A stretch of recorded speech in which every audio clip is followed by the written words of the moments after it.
Bonjour à tous et merci d'être sur la chaîne Mex TV, votre chaîne chrétienne qui, bien sûr, vous exhorte tous les jours à vous rapprocher de votre Seigneur ou de notre Seigneur Jésus-Christ. Merci pour votre fidélité. Aujourd'hui, je suis avec un invité tout petit mais très amoureux du Christ. Bonjour. Bonjour. Vous allez bien? Oui. Je peux vous tutoyer ou je vous vois? Tutoyer. D'accord. Comment tu t'appelles?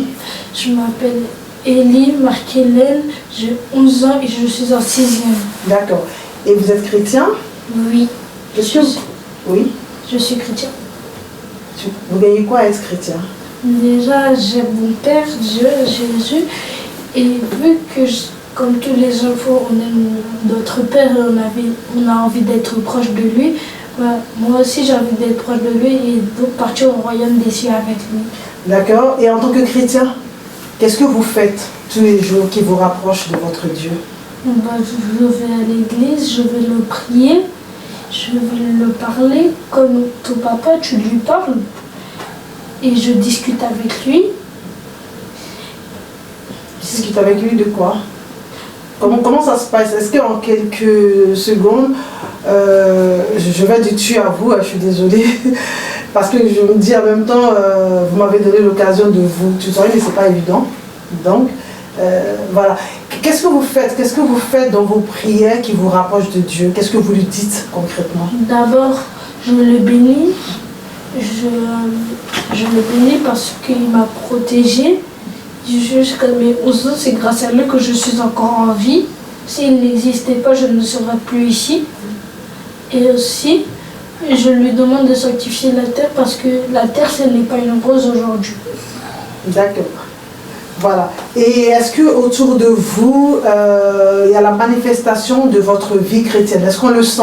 Quand on vous voit, est-ce qu'on sent que Élie Marc-Hélène est un chrétien? À l'école, à la maison, est-ce que ça se sent? Si oui, comment? Comment on sait que vous êtes chrétien? À la maison, oui. Parce qu'à la maison et à l'église, oui. Parce que je prie dans les deux sens. Mais sinon, dehors, ils ne savent pas. Ils me voient juste comme un humain, comme tous les autres. Mais est-ce que vous avez quelque chose de particulier? Oui. Quand je dis quelque chose, parce qu'est-ce qu'il y a une attitude particulière, vous, en tant que chrétien, que vous avez quand vous êtes en dehors de la maison et de l'église? La bonté, l'amour, le pardon. Ce sont des valeurs que vous expérimentez autour de vous tous les jours de votre vie, c'est ça? Oui. D'accord. Aujourd'hui, vous êtes membre de l'église Grâce et Merveille et il y a un projet en cours, Levons-nous et bâtissons. Est-ce que vous avez déjà entendu parler? Oui. C'est quoi concrètement? C'est quoi le projet? C'est qu'on donne un peu d'argent tous les mois pour créer un temple pour Dieu. Est-ce que c'est intéressant ça de construire un temple pour Dieu? Oui, c'est très intéressant. Pourquoi? Parce que si on vous donne une maison, vous serez content, non? Oui. Donc si on donne une maison à Dieu, lui aussi il sera content. Donc vous vous investissez dans le projet. Comment vous particulièrement vous investissez dans ce projet Levons-nous et bâtissons? D'abord je vais aller vendre mes économies d'un environ 2 € par mois. Et après, elle pourra me donner un peu d'argent en poche. Et je vais continuer à faire ça chaque mois. Ça, c'est votre contribution pour le projet Levons-nous et bâtissons. Oui. D'accord. Est-ce que vous pensez qu'en retour, vous attendez quoi de Dieu en faisant ce geste-là? D'abord, j'attends que... D'abord, c'est à moi de prier. Après, c'est lui qui pourra exaucer ce qu'il veut. C'est à lui de voir.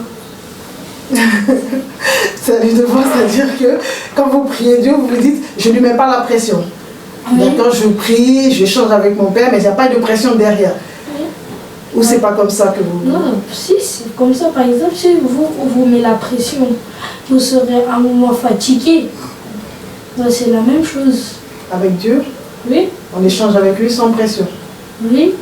D'accord. Est-ce que vous pouvez regarder votre caméra là par rapport au projet Levons-nous et bâtissons? Je récapitule, ça veut dire que quand vous avez des économies aussi, papa ou maman vous donne un peu d'argent, que ce soit 1 €, 2 €, vous décidez d'investir dans l'œuvre de Dieu. Il n'y a pas d'âge pour cela, d'après vous, c'est ça? Oui. D'accord. Donc vous avez décidé de mettre 2 € par mois pour le projet Levons-nous et bâtissons. Ça fait donc, voilà. C'est ce que vous pouvez faire. Vous pouvez faire plus peut-être? Un peu. Si maman me donne un peu plus.